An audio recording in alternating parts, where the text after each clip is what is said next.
ഈ content creators തന്നെ cinema പോലത്തെ കണ്ടന്റുകൾ ഉണ്ടാക്കുന്നവരും ഉണ്ട്.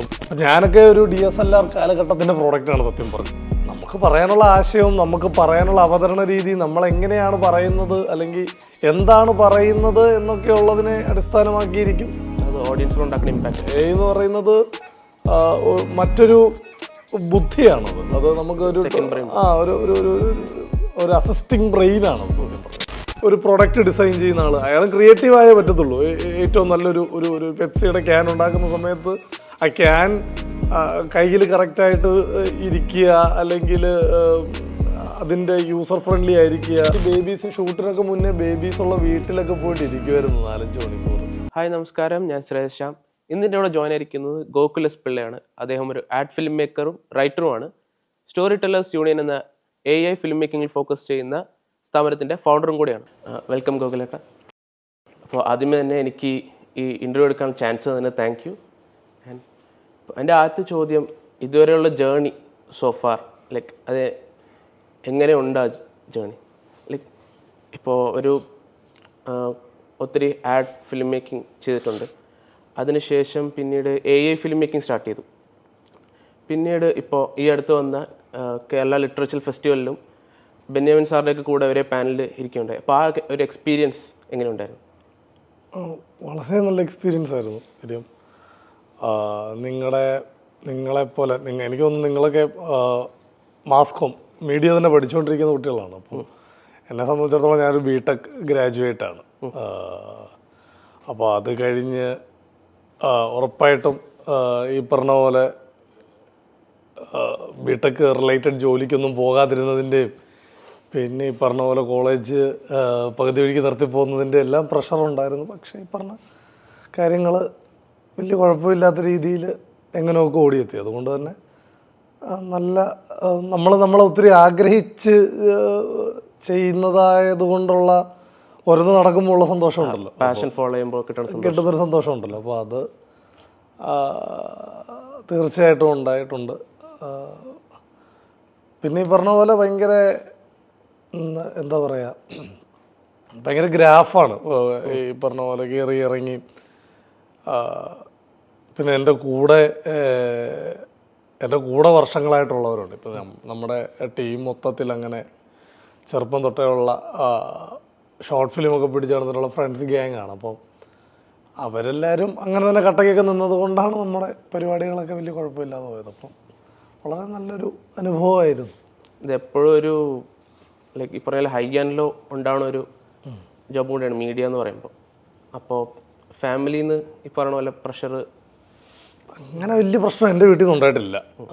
പ്രഷർ ഉണ്ടായിട്ടുണ്ടോ ചോദിച്ചാൽ ഓഫ് കോഴ്സ്. പക്ഷേ അത് നമ്മൾ സാധാരണ സിനിമയിൽ കാണുന്ന പോലൊന്നും എൻ്റെ വീട്ടിലുണ്ടായിട്ടില്ല. ഇപ്പോൾ AI ഫിലിം മേക്കിലോട്ട് വരുവാണെങ്കിൽ, ഇപ്പോൾ 1 വർഷം മുമ്പ് ദിനോമുക്ക് എന്ന് പറഞ്ഞ AI ഫിലിം, അത് ഭയങ്കര ഫേമസ് ആയിരുന്നത്. അതിനുശേഷം ആണെന്ന് തോന്നുന്നു എനിക്ക് ഒത്തിരി AI ആഡ് ഫിലിംസിനൊക്കെ ഓപ്പർച്യൂണിറ്റി കിട്ടിയത്. അപ്പോൾ ഈ 1 വർഷം മുമ്പ് നോക്കുകയാണെങ്കിൽ അന്ന് ഈ AI വീഡിയോ മേക്കിംഗ് അത് ജനറൽ പബ്ലിക്കിന് അത്ര ഇല്ലായിരുന്നു, അവർക്ക് അതിനെക്കുറിച്ചുള്ള നോളജ് ഇല്ലായിരുന്നു. പക്ഷെ ഇന്ന് അങ്ങനെയല്ല. ഇന്ന് AI വളരെ പെട്ടെന്നാണ് നീങ്ങിക്കൊണ്ടിരിക്കുന്നത്. ഇപ്പോൾ സീഡൻസ് 2 വരെ 2 ദിവസം മുമ്പ് ഇന്ത്യയിൽ അവൈലബിൾ ആയി. അപ്പോൾ ഇപ്പോൾ ഈ ജനറൽ പബ്ലിക്കിനും കൂടെ ഈ നിങ്ങൾ യൂസ് ചെയ്യുന്ന അതേ ടെക്നോളജി കയ്യിലുള്ളപ്പോൾ അതിൽ ആ ഡിഫറൻസ് എങ്ങനെയാണ്, പ്രൊഡക്ഷൻ ഡിഫറൻസ് എങ്ങനെയാണ്? അത് നമ്മൾ പണ്ട് സിനിമ ചെയ്യുന്ന അല്ലെങ്കിൽ ഷോർട്ട് ഫിലിം ചെയ്യുന്ന അതേ കാര്യം പറഞ്ഞ പോലെയാണ്. എല്ലാവരുടെയും കയ്യിലെല്ലാം എല്ലാ കാലത്തും അല്ല, ഇതൊന്നൊരു ഡിജിറ്റൽ നമ്മൾ ഈ പറഞ്ഞ പോലെ mobile phone, advanced mobile phone ക്യാമറകൾ വരുന്നത് വരെയും ഇത് കുറേയും കൂടെ ഒരു എന്താ പറയുന്നത്, എല്ലാവർക്കും അക്സസിബിൾ ആയിട്ടുള്ള ഒരു മേഖലയായിരുന്നില്ല. പിന്നീട് ഐഫോണിൻ്റെ ക്യാമറയിൽ പിടിച്ച സിനിമകളുണ്ട്, അല്ലെങ്കിൽ വെബ് സീരീസുകളുണ്ട്, പരസ്യങ്ങളുണ്ട്. അപ്പം ടെക്നോളജി ആൾക്കാർക്ക് പണ്ടേ. പിന്നെ ഈ അഡോബിൻ്റെ സോഫ്റ്റ്വെയർസൊക്കെ എനിക്ക് തോന്നുന്നു വളരെ കോമൺ ആയിട്ട് ആൾക്കാർ ഉപയോഗിക്കാൻ തുടങ്ങിയിട്ടുണ്ട്. ഇതിപ്പം മൊബൈലിൽ ക്യാപ് കട്ട് എന്നൊക്കെ പറയുന്ന സോഫ്റ്റ്വെയർ ഉണ്ട്. എന്നെക്കാളും കൂടുതൽ നിങ്ങൾക്ക് അറിയായിരിക്കും. ഈ പറഞ്ഞ ചെറിയ കണ്ടന്റ് ക്രിയേറ്റേഴ്സിന് വേണ്ടിയിട്ടൊക്കെയുള്ള ഒരുപാട് ടൂൾസ് ഉണ്ട്. അപ്പം ഈ കണ്ടന്റ് ക്രിയേറ്റേഴ്സ് തന്നെ സിനിമ പോലത്തെ കണ്ടന്റുകൾ ഉണ്ടാക്കുന്നവരും ഉണ്ട്. അപ്പം ടെക്നോളജി എല്ലാ കാലത്തും മാറി മറിഞ്ഞുകൊണ്ടേയിരിക്കും അല്ലേ. ഫിലിമിൽ നിന്ന് ഡിജിറ്റലി വന്നു, ഇതിനിടയ്ക്ക് VFX വന്നു, പല റേഷ്യോകൾ വന്നു, പല രീതിയിലുള്ള ബ്രോഡ്കാസ്റ്റിംഗ് മെത്തേഡുകൾ വന്നു, പല രീതിയിലുള്ള ക്യാമറകൾ വന്നു, DSLR വന്നു. അപ്പം ഞാനൊക്കെ ഒരു DSLR കാലഘട്ടത്തിൻ്റെ പ്രോഡക്റ്റാണ് സത്യം പറഞ്ഞത്. DSLR ഏറ്റവും കൂടുതൽ എനിക്ക് തോന്നുന്നു ഉപയോഗിച്ചുകൊണ്ടിരുന്ന ആ ഷോർട്ട് ഫിലിം എറയിലൊക്കെയാണ് നമ്മളൊക്കെ, അതിൻ്റെയൊക്കെ ലാസ്റ്റ് ബാച്ചാണ് നമ്മളൊക്കെ സത്യം പറഞ്ഞത്. അപ്പം എന്നെ സംബന്ധിച്ചിടത്തോളം എല്ലാവരിലേക്കും ആക്സസ് ആകുന്നു എന്നുള്ളത് അതെല്ലാ കാലത്തും സംഭവിക്കുന്നതാണ്. ഒരു ടെക്നോളജി ഉണ്ടായാൽ അത് എല്ലാവർക്കും വേണ്ടിയിട്ട് ഒരു ടെക്നോളജി ഉണ്ടാക്കാൻ നോക്കുകയുള്ളൂ. കുറച്ച് പേർക്ക് ഉണ്ടാക്കാൻ നോക്കിയാൽ ടെക്നോളജി ഉണ്ടാക്കുന്നതിന് മുതലാവില്ലല്ലോ. അപ്പം അതെല്ലാവരിലേക്കും എപ്പോഴാണെങ്കിലും എത്തും. പിന്നെ നമ്മളെ സംബന്ധിച്ചിടത്തോളം നമ്മളൊരിക്കലും എന്താ പറയുക, നമ്മളൊരിക്കലും ഈ ടെക്നോളജി ഡിപ്പെൻഡ് ചെയ്ത് നിൽക്കുന്നവരല്ലല്ലോ. നമുക്ക് കഥ പറയാൻ, അല്ലെങ്കിൽ നമ്മളൊരു ഫിലിം മേക്കർ അല്ലെങ്കിൽ ഒരു സ്റ്റോറി ടെല്ലർ എന്ന നിലയിൽ നമുക്ക് പറയാനുള്ള കഥകളല്ലേ, നമുക്ക് പറയാനുള്ള ആശയങ്ങൾ, നമുക്ക് പറയാനുള്ള ട്രീറ്റ്മെൻറ്റുകൾ നമ്മളെങ്ങനെ അവതരിപ്പിക്കുന്നു എന്നുള്ളതാണല്ലോ. അതിപ്പോൾ AI വന്നപ്പോൾ കുറച്ചുകൂടെ എളുപ്പമായി കാര്യങ്ങൾ ചെയ്യാനായിട്ടും പരിപാടികൾക്കും. അപ്പം എല്ലാവരിലേക്കും ആക്സസ് ആവുന്ന അടിപൊളിയാണ്. കാരണം ഈ പറഞ്ഞ പോലെ പണ്ട് ആൾക്കാർക്ക് ഇത്രയും എക്യുപ്മെൻ്റ് അല്ലെ ഇത്ര രൂപ മുടക്കി ഒരു പരിപാടി ചെയ്യാനായിട്ടുള്ള ബുദ്ധിമുട്ടുകളൊക്കെ മാറിക്കൊണ്ടിരിക്കുകയാണ്. അല്ലെ നമ്മളൊക്കെ ചിന്തിച്ചുകൊണ്ടിരുന്ന ബാൻഡ് വിഡ്ത്ത് തന്നെ മാറി. നമുക്കിപ്പം അങ്ങനെ ടെൻഷനില്ല. ഇങ്ങനൊരു സാധനം ഒരു ഡിനോസർ കവലെ കൂടെ പോകണമെന്ന് പറഞ്ഞാൽ അത് ചെയ്യാനിപ്പോൾ നമുക്ക് ഇച്ചിരിയും കൂടെ എളുപ്പമായി. അല്ലെങ്കിൽ നമുക്ക് എങ്ങനെയെങ്കിലുമൊക്കെ ചെയ്ത് ഫലിപ്പിക്കാൻ പറ്റുന്നുണ്ട്. അപ്പം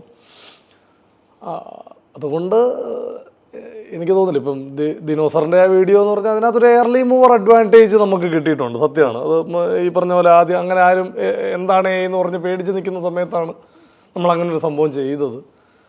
പക്ഷേ എൻഡ് ഓഫ് ദി ഡേ ഞാൻ മനസ്സിലാക്കുന്നത് ദിനോസറിൻ്റെ വീഡിയോ AI കൊണ്ട് ചെയ്തത് കൊണ്ട് മാത്രം ഹിറ്റായതല്ല, ആ ആശയത്തിനൊരു വാല്യൂ ഉണ്ടായിരുന്നത് കൊണ്ട് അത് വർക്കായെന്നാണ് ഞാൻ മനസ്സിലാക്കുന്നത്. അപ്പോൾ നമുക്ക് പറയാനുള്ള ആശയവും നമുക്ക് പറയാനുള്ള അവതരണ രീതി, നമ്മളെങ്ങനെയാണ് പറയുന്നത് അല്ലെങ്കിൽ എന്താണ് പറയുന്നത് എന്നൊക്കെ ഉള്ളതിനെ അടിസ്ഥാനമാക്കിയിരിക്കും അത് ഓഡിയൻസിലുണ്ടാക്കുന്ന ഇമ്പാക്റ്റ്. അപ്പം അതും ടെക്നോളജി ആൾക്കാരിലേക്ക് എത്തുന്നതും തമ്മിൽ പ്രത്യേകിച്ച് ബന്ധമുണ്ടെന്ന് എനിക്ക് തോന്നുന്നില്ല.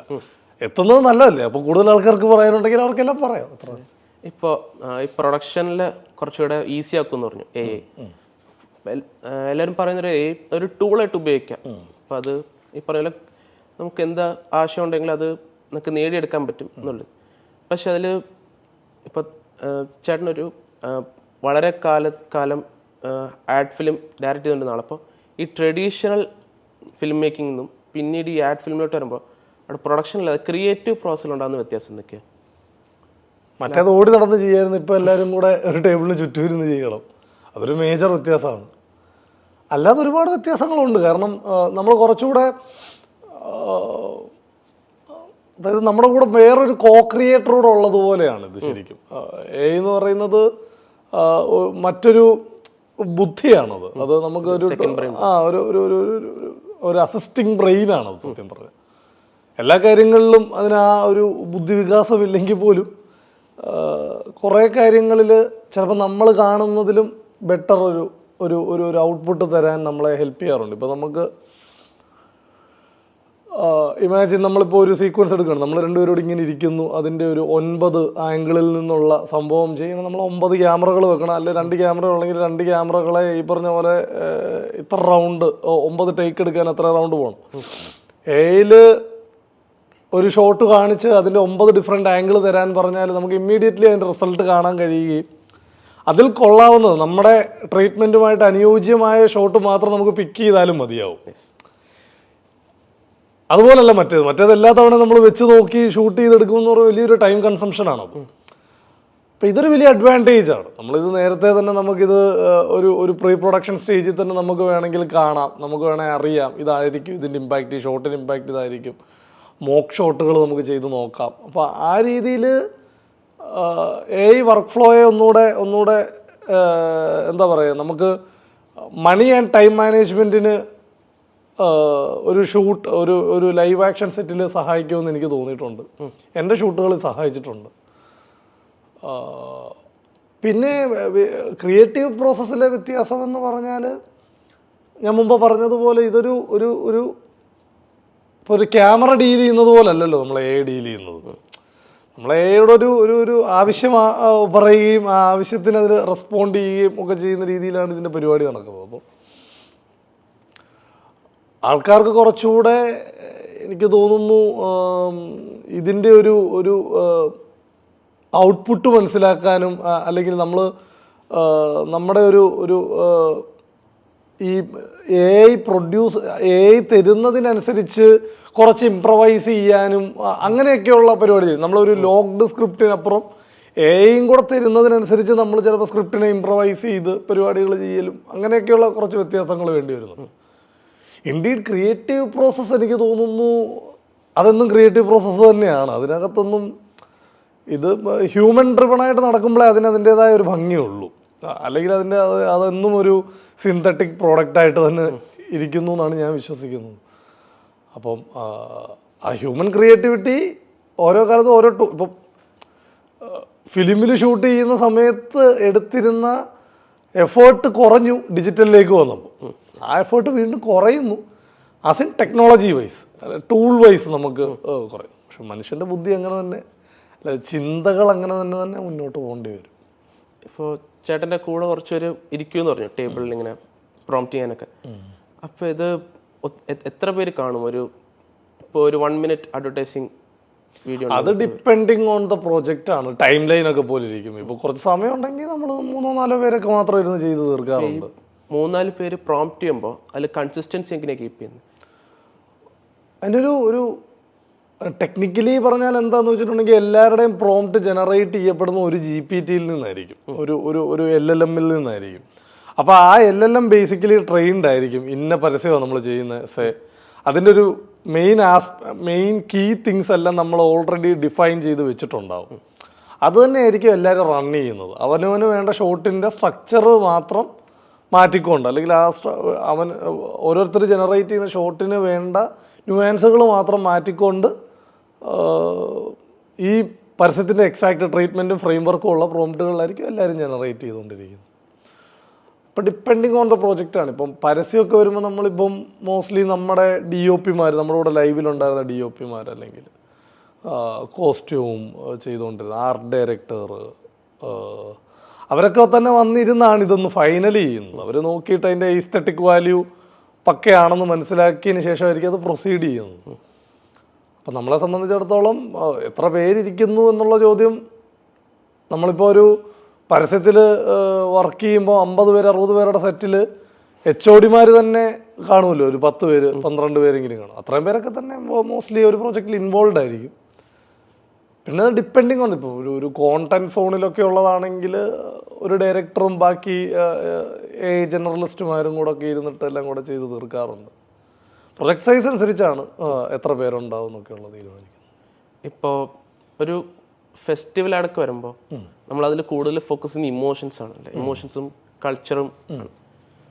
പക്ഷേ ഒരു AI ജനറേറ്റഡ് വീഡിയോ ചെയ്യുമ്പോൾ അതിൽ ഓഡിയൻസ് കാണുന്ന അതിൽ ആ ക്രിയേറ്റിവിറ്റിയാണ്, ഡയറക്ടറിൻ്റെ ആ ഒരു ക്രിയേറ്റിവിറ്റി ആ AI-യിലൂടെ കാണിക്കാൻ പറ്റുന്നത്. അപ്പോൾ ഈ ഫെസ്റ്റിവൽ ഷോർട്സ് ഒരു AI വീഡിയോ വെച്ച് ജനറേറ്റ് ചെയ്യുമ്പോൾ ആ ഇമോഷണലും കൾച്ചറലും പിന്നെ ഈ ക്രിയേറ്റിവിറ്റിയും തമ്മിൽ എങ്ങനെ ബാലൻസ് ചെയ്യും? കാരണം ഓഡിയൻസിന് ആ ഇമോഷണൽ ആസ്പെക്റ്റ് കൂടെ കിട്ടണം, ക്രിയേറ്റിവിറ്റി മാത്രമായിരിക്കരുത് ഫോക്കസ്. അപ്പോൾ അതെങ്ങനെ ബാലൻസ് ചെയ്യും? അല്ല, ക്രിയേറ്റിവിറ്റി നമ്മൾ പലപ്പോഴും ഫിലിം മേക്കേഴ്സ് എന്തിനാണ് ക്രിയേറ്റിവിറ്റി ഉപയോഗിക്കുന്നത്? ഒരു ഇമോഷൻ ഇവോക്ക് ചെയ്യാൻ വേണ്ടിയിട്ടാണ് ക്രിയേറ്റിവിറ്റി ഉപയോഗിക്കുന്നത്. പല രീതിയിലല്ലേ ക്രിയേറ്റിവിറ്റി. ഇപ്പോൾ ഒരു ഡോക്ടറിന് ക്രിയേറ്റിവിറ്റി ഇല്ലെന്ന് നമുക്ക് പറയാൻ പറ്റില്ലല്ലോ. അയാൾ സ്മാർട്ടായിട്ട് അയാളുടെ ഒരു സർജറി ക്രിയേറ്റീവായിട്ട് ചെയ്യുന്ന സർജന്മാരായിരിക്കും ഇന്ന് കേരളത്തിൽ അറിയപ്പെടുന്ന സർജന്മാരായിട്ടിരിക്കുന്നത്. എല്ലാ മേഖലയിലും അങ്ങനല്ലേ. ഇപ്പോൾ ഡോക്ടറിൻ്റെ എന്ന് പറയുന്നത് ഒരു വല്ലാത്ത കേസാണ്. അല്ല പോലും ഒരു പ്രൊഡക്റ്റ് ഡിസൈൻ ചെയ്യുന്ന ആൾ, അയാൾ ക്രിയേറ്റീവായേ പറ്റത്തുള്ളൂ.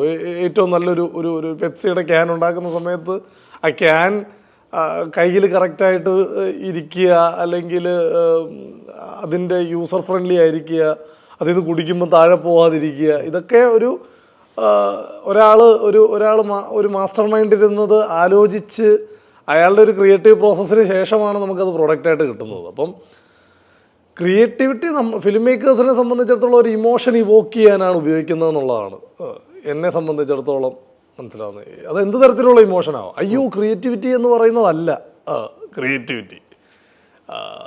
ഇപ്പം ഞാനൊരു വീഡിയോ ചെയ്ത് കഴിഞ്ഞ് ശ്രേയസ് അത് കാണുമ്പം ശ്രേയസിന് അതിൽ നിന്നൊരു ഇമോഷനാണ് കിട്ടേണ്ടത്. ഒരിക്കലും ഈ ചേട്ടൻ ഭയങ്കര ക്രിയേറ്റീവ് ആണല്ലോ എന്ന് ചോദിക്കുകയല്ല ചെയ്യേണ്ടത്. അപ്പം ക്വസ്റ്റ്യനിൽ തന്നെ ഞാൻ പറയുന്നത് എന്താണെന്ന് വെച്ചിട്ടുണ്ടെങ്കിൽ ക്രിയേറ്റിവിറ്റി ഉപയോഗിക്കേണ്ട ഒരു ഇമോഷൻ ഇവോക്ക് ചെയ്യുന്നത്. അത് ചിരിയാവാം, വിഷമമാവാം, അല്ലെങ്കിൽ ഒരു ഇറിറ്റേഷൻ ആവാം, അല്ലെങ്കിൽ വയലൻസ് ആവാം, എന്തും ആവാം. എന്ത് തരത്തിലുള്ള ഒരു ഇമോഷനും ഇവോക്ക് ചെയ്യാനായിട്ട് ക്രിയേറ്റിവിറ്റിക്ക്, ഫിലിം മേക്കറിൻ്റെ ക്രിയേറ്റിവിറ്റിക്ക് സാധിക്കണം എന്നുള്ളതാണ്. അത് എയിലേക്ക് വരുമ്പോൾ പരിമിതമാകുന്നത് എന്തെന്ന് വെച്ചാൽ നമുക്ക് ഈ പറഞ്ഞ പോലെ ആർട്ടിസ്റ്റുകളുടെ പെർഫോമൻസ് അല്ലെങ്കിൽ AI ജനറേറ്റഡ് ക്യാരക്ടേഴ്സിൻ്റെ മാക്സിമം നമുക്ക് എത്രത്തോളം സ്ട്രെച്ച് ചെയ്യാൻ പറ്റുക എന്നൊക്കെ പറയുന്നത് പ്രശ്നമാണ്, മാറിക്കൊണ്ടിരിക്കുന്നൊരു പ്രശ്നമാണ്.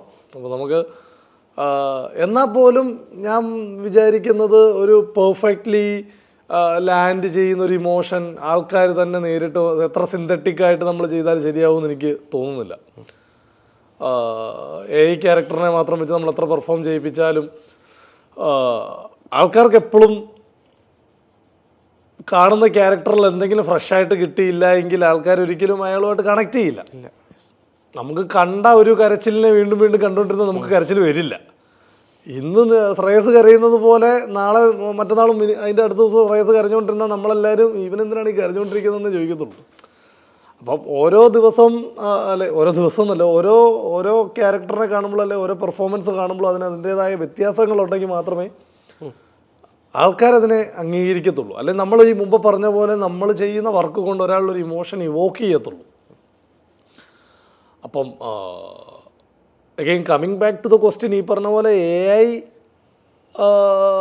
എഐക്കകത്ത് നമുക്ക് ഇമോഷൻ കൊണ്ടുവരേണ്ടത് അതാ ഡയറക്ടറിൻ്റെ ക്രാഫ്റ്റാണ്. ഇപ്പം നമ്മൾ നമ്മുടെ ഒരു പരസ്യത്തിൽ ഈ പറഞ്ഞ പോലെ 2 ആസ്ട്രോനോട്ടുകൾ മൂണിൽ കുടുങ്ങിപ്പോയ ഒരു പരസ്യം ചെയ്തു. അതിനകത്ത് ആസ്ട്രോനോട്ടുകൾ ജാക്കറ്റ് ഇട്ട് നിൽക്കുകയാണ്. അവരെ കൊണ്ട് ഇപ്പോൾ നമുക്ക് ഇമോഷൻ വിഷമമൊന്നും മുഖത്ത് കാണിക്കാനായിട്ട് അവരവിടെ പെട്ടിട്ട് നീ എന്ത് ചെയ്യണമെന്ന് ആലോചിച്ച് നിൽക്കുന്ന ഒരു ഹ്യൂമറസ് സിറ്റുവേഷനാണ് സത്യം പറഞ്ഞാൽ. പക്ഷെ എന്നാലും അവർ മറ്റേ വിഷമമാണ് അവരുടെ അവതരണം. അപ്പം നമ്മളത് ഡയലോഗിലാണ് അത് ഇമോട്ട് ചെയ്തത്. ഡയലോഗ് മാത്രം വെച്ചാൽ അത് ഇമോട്ട് ചെയ്തത്. തനി നാടൻ മലയാളം ഡയലോഗ്സ്, ഡയലോഗ് വെച്ചിട്ട് നമ്മളത് ഇമോട്ട് ചെയ്തു. കേരളത്തിലെ 2 പേര് എവിടെയെങ്കിലും പെട്ടുപോയിരുന്നു സംസാരിക്കുന്നത് പോലെ നമ്മളതിനെ ഇമോട്ട് ചെയ്തു. അത് ആൾക്കാർക്ക് വർക്കായി എന്നാണ് ഞാൻ വിശ്വസിക്കുന്നത്. അപ്പം ഇതുണ്ടാക്കുന്നവർക്ക് ആക്ച്വലി അതിനെപ്പറ്റി ഇന്ന ഇമോഷൻ ഇവിടെ കിട്ടണമെങ്കിൽ ഇന്നത് ചെയ്യണമെന്ന ധാരണയുണ്ടെങ്കിൽ അതിന് ടൂൾ അടിസ്ഥാനത്തിലല്ല. അതും എഗെയിൻ നമ്മൾ കഥ പറയുന്നത് എന്താണ്, കഥ പറയുന്നത് അപ്പുറം നിൽക്കുന്ന ആൾക്ക് കൊള്ളുന്നുണ്ടെങ്കിൽ കൊള്ളാൻ വേണ്ടി എന്തൊക്കെ ചെയ്യാം, കൊള്ളാൻ വേണ്ടി എയിൽ ചെയ്യാൻ പറ്റുന്നില്ല എങ്കിൽ അതിന് വേറെ എന്തെങ്കിലും ചെയ്തേക്കണം. ഇപ്പം എൻഡ് ഓഫ് ദി ഡേ നമ്മളെന്താണ് ഇതിൽ നിന്ന് ഉദ്ദേശിക്കുന്നതെന്നുള്ളതാണ്. AI കൊണ്ട് ഷോ ഓഫ് കാണിക്കുക എന്നുള്ളതാണെങ്കിൽ ഈ പറഞ്ഞതിൻ്റെ ഒന്നും ആവശ്യമില്ല.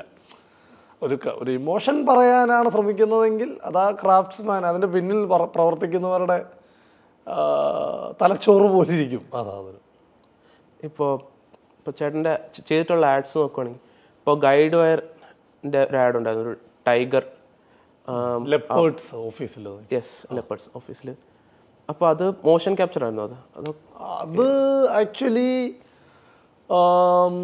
നമ്മളെന്ത് ചെയ്തെന്ന് വെച്ചിട്ടുണ്ടെങ്കിൽ പഴയ CGI മെത്തേഡ് തന്നെയാണ് അതിന് ഉപയോഗിച്ചിരിക്കുന്നത്. ബേസിക്കലി ഒരു ഡമ്മി ആയിട്ടൊരു പുലിനെ ഒരാളെ നിർത്തിയിട്ട് നമ്മൾ ഷൂട്ട് ചെയ്തു ആ സീക്വൻസസ് എല്ലാം.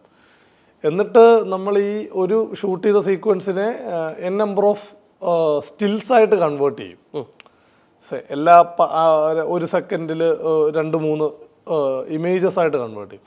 ആ ഇമേജസിലെല്ലാം ഉള്ള ഈ ഡമ്മി ക്യാരക്ടറിനെ നമ്മൾ ലെപ്പേർഡായിട്ട് എയിൽ ഇമേജിനെ നേരെ കൺവേർട്ട് ചെയ്യുന്നു. ആ ഇമേജിനെ കൺവേർട്ട് ചെയ്തിട്ട് ആ ഇമേജിനെ ആനിമേറ്റ് ചെയ്ത് ആ ലെപ്പേർഡിനെ മാത്രം അവിടെ നിന്ന് എടുത്ത് തിരിച്ച് കട്ട് ചെയ്ത് നമ്മൾ നമ്മുടെ ഒറിജിനൽ വീഡിയോയിൽ കൊണ്ടുവച്ചു.